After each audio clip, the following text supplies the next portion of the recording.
Le Zoom Écho d'Axel de Tarlet. Bonjour Axel. Bonjour Bruce. Ce matin sur Europe 1, vous nous parlez de François Hollande qui retrouve aujourd'hui Angela Merkel en Allemagne pour fêter les 150 ans du Parti social-démocrate. Fini la confrontation. Le président français a choisi de relancer la coopération avec l'Allemagne. C'est un changement très net. Oui, il y a des signes qui ne trompent pas. Hier à Bruxelles par exemple, François Hollande a pris bien soin de s'afficher en compagnie de la chancelière. Donc fini l'époque où il montrait ostensiblement de la froideur. Au contraire, hier François Hollande a mis carrément en scène son arrivée aux côtés d'Angela Merkel au sommet européen.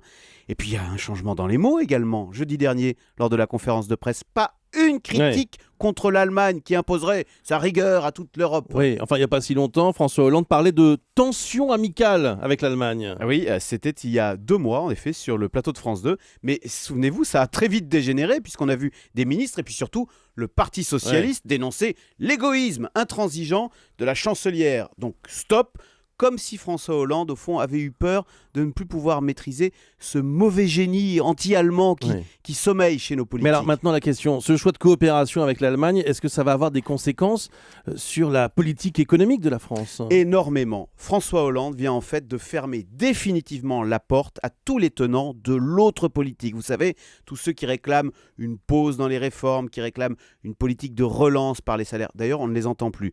Alors ça rappelle évidemment le tournant de la rigueur de 1983, quand François Mitterrand choisit l'Europe plutôt que de sortir du système monétaire européen. D'ailleurs, aujourd'hui, le programme est le même qu'en 83. Alors, on ne dit plus rigueur, on dit sérieux budgétaire. Et puis, il y a toujours les réformes et le tout au nom de l'Europe.